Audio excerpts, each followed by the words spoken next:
Hai Sobat Cilik, dengan Bu Tata, sahabat yang menemani kamu sebelum tidur. Untuk sahabat cilik, jika ada permintaan mendengar dongeng lainnya, silahkan tulis judul dongeng di kolom komentar ya. Dan jangan lupa klik tombol like, share, dan subscribe ya. Selamat mendengarkan.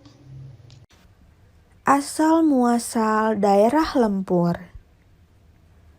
Zaman dahulu, ada 3 bersaudara yang memimpin sebuah kerajaan yang bernama Kerajaan Tiga Puncak Kaum.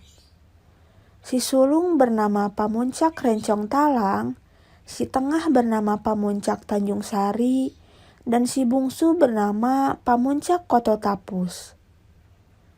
Kerajaan ini dibagi menjadi 3 wilayah. Masing-masing dari mereka menguasai satu wilayah. Tetapi mereka bertiga selalu berunding dan saling membantu untuk menyelesaikan permasalahan-permasalahan kerajaan. Sehingga mereka dapat memimpin kerajaan tersebut dengan sangat bijaksana. Suatu masa, Pamuncak Rencong Talang sangat gembira karena hasil panen rakyatnya melimpah. Ia bermaksud merayakan dengan mengadakan pesta rakyat. Pamuncak Rencong meminta para halubalang mempersiapkan pesta yang akan diselenggarakan selama 3 hari 3 malam tersebut. Pamuncak Tanjung Sari dan Pamuncak Koto Tapus sudah pasti diundang oleh kakak sulung mereka untuk menghadiri pesta tersebut. Malam ketiga adalah undangan bagi para pamuncak dan keluarganya untuk datang. Namun ternyata Pamuncak Tanjung Sari tidak dapat hadir, sehingga ia mengutus istri dan anaknya untuk menghadiri acara tersebut. Salah satu putri Pamuncak Talang Sari adalah seorang gadis yang cantik jelita. Ia segera menjadi pusat perhatian para pemuda yang menghadiri pesta tersebut. Karena malam tersebut adalah acara khusus muda-mudi, istri Pamuncak Talang Sari memilih bergabung dengan keluarga Pamuncak Rencong Talang. Sang putri sangat asik dengan acara tersebut. Tak terasa, hari sudah lewat tengah malam. Ibunya menghampiri dan mengajaknya pulang, tetapi ia tidak menghiraukannya. Ketika kedua kalinya sang ibu menghampirinya, sang putri justru membentak ibunya. Pemuda yang duduk di sebelahnya bertanya, "Siapakah ibu itu?" "Oh, ia pembantuku," tukar sang putri. Ibunya sangat terluka mendengar ucapan putrinya. Dalam perjalanan pulang, mereka melewati perjalanan yang cukup jauh untuk sampai di rumah. Ketika melewati sebuah lembah yang berlumpur, tanpa sengaja mereka bertemu dengan sekelompok pemuda yang tadi hadir di pesta. Salah satu pemuda tersebut kembali bertanya, siapakah perempuan tua itu kepada sang putri. "Aku tadi sudah katakan ia pembantuku," ujar si putri ketus. Semakin terluka hati ibunya mendengarnya. Lalu sang ibu memanjatkan doa kepada Tuhan agar anaknya mendapat pelajaran atas kedurhakaannya itu. Rupanya, Tuhan mengabulkan permohonan sang ibu. Tiba-tiba putrinya yang cantik terseret ke dalam lumpur. Sang putri tak tertolong lagi. Sejak itulah, daerah itu dinamakan Lempur. Kini berada di wilayah Provinsi Jambi. Pesan moral dari dongeng ini adalah, sehebat apapun, kita harus menghormati orang tua.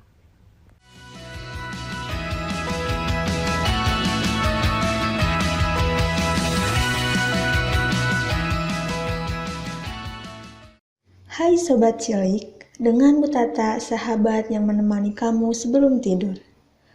Untuk sahabat cilik, jika ada permintaan mendengar dongeng lainnya, silahkan tulis judul dongeng di kolom komentar ya. Dan jangan lupa klik tombol like, share, dan subscribe ya. Selamat mendengarkan. Nyanyian Pemanggil Hujan. Kupu-kupu berteman dengan para peri. Dia senang membantu para peri menyelesaikan tugasnya. Tetapi dari semua peri, ia paling suka dengan peri Aleida, si peri hujan. Ketika peri Aleida bernyanyi, sejurus kemudian hujan turun dengan derasnya. Peri Aleida menari-nari di tengah guyuran air hujan. Vio kupu-kupu ingin sekali menjadi seperti peri Aleida. Suatu hari, peri Aleida menitipkan tongkat hujannya kepada Vio kupu-kupu karena dia hendak berendam di anak sungai. Entah mengapa Vio kupu-kupu ingin mencoba hal yang dilakukan oleh peri Aleida. Dia ingin menurunkan hujan. Dia berpikir bahwa selama ini telah begitu banyak melihat peri Aleida memanggil hujan. Jadi ia merasa bisa menirunya. Vio kupu-kupu bersenandung. Lalu hujan mulai turun dengan deras. Baru beberapa saat, sayap Vio kupu-kupu sudah lepek dan tidak bisa diterbangkan. Vio kupu-kupu berniat menghentikan hujan. Vio kupu-kupu sambil mengayunkan tongkat peri Aleida. Namun tongkat peri Aleida tiba-tiba tidak berfungsi. Padahal hujan turun semakin deras. Vio kupu-kupu panik. Tapi untunglah peri Aleida segera datang. Sayapnya tidak mudah basah oleh air karena dia adalah peri hujan. "Kemarikan tongkatnya, Vio," ucap peri Aleida. Di tangan peri Aleida, hujan langsung berhenti. Vio kupu-kupu dan sayapnya basah dipapah oleh peri Aleida. "Maafkan aku telah berbuat kesalahan fatal seperti ini, peri Aleida," ucap Vio kupu-kupu menyesal. "Tidak apa-apa, Vio. Dulu aku juga pernah berbuat kesalahan semacam itu, bahkan sampai menyebabkan banjir. Ya, paling tidak kau bisa belajar dari kesalahan itu," sahut peri Aleida dengan bijak. Sejak hari itu, Vio kupu-kupu masih tetap suka hujan.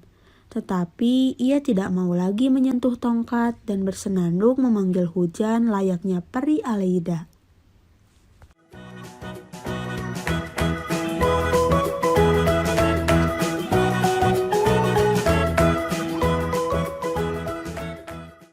Hai Sobat Cilik, dengan Bu Tata, sahabat yang menemani kamu sebelum tidur.